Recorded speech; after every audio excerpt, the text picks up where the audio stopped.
सुप्रभात विद्यार्थियों। आज आपको हिंदी में क्षितिज पुस्तक के काव्यखंड के पद नामक पाठ से संबंधित जानकारी देंगे। पाठ को पढ़ाने से पूर्व पाठ की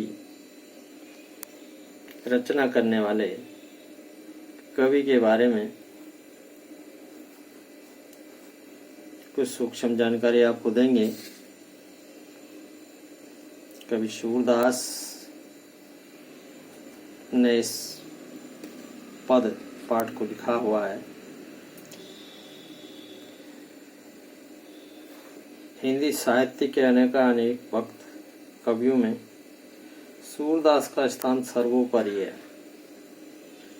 उन्होंने अपने द्वारा रचित पदों में श्री कृष्ण की प्रेम लीलाओं तथा बाल लीलाओं का बड़ा मनमोहक चित्रण किया हुआ है।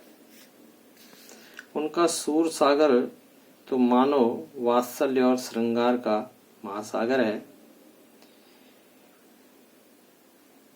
उनकी अंधी आंखों ने जिस भाव सौंदर्य को देखा, वह महसूस किया, वह अद्भुत और अद्वितीय है।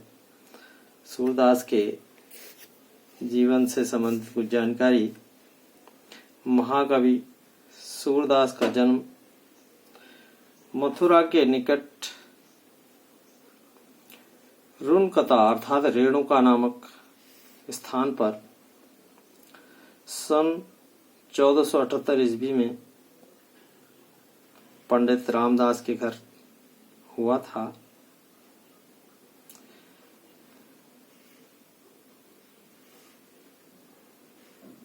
सूरदास के जो गुरु थे वो वल्लभाचार्य थे। वल्लभाचार्य के अष्टछाप के शिष्यों में सूरदास का सर्वाधिक महत्वपूर्ण स्थान है। सूरदास मथुरा वृंदावन के मध्य स्थित गौ घाट पर श्रीनाथ जी के मंदिर में रहते थे और भजन कीर्तन करते थे। सूरदास का विवाह विरक्त होने से पहले वे अपने परिवार के साथ ही रहा करते थे।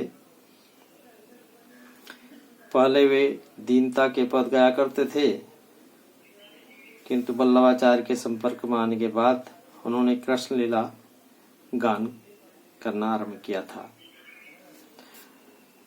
सूरदास के जो रचनाएं हैं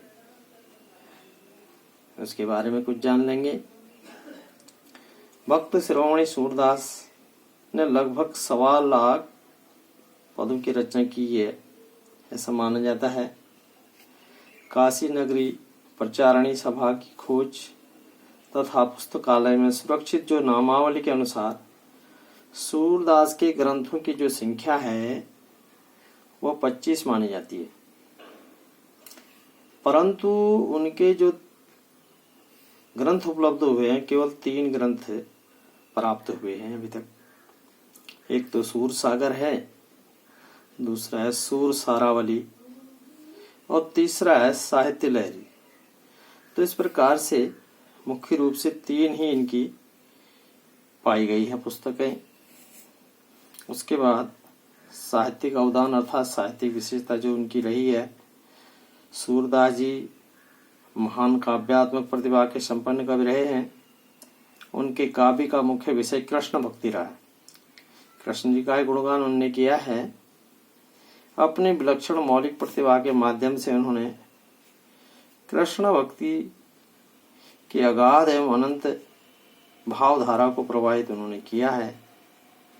सूरदास ने अपने काव्य में भाव पक्ष को सर्वाधिक महत्व दिया है। गहन दार्शनिक भावों को कोमल एवं सुकुमार भावों के माध्यम से व्यक्त करना उनके काव्य की विशेषता रही है। और श्री कृष्ण के सगुण रूप के प्रति सखा भाव की भक्ति का निरूपण उन्होंने किया हुआ है। उनकी भाषा शैली, सूरदास जी ने सरल एवं प्रभावपूर्ण शैली का अपनी भाषा में अपने पदों में प्रयोग किया हुआ है। उनका काव्य जो है मुक्तक शैली पर आधारित है। कथा वर्णन में वर्णात्मक शैली का प्रयोग भी उन्होंने किया हुआ है। दृष्टकूट पदों पर में क्लिष्टता का समावेश अवश्य हो गया है। उनके काव्यों में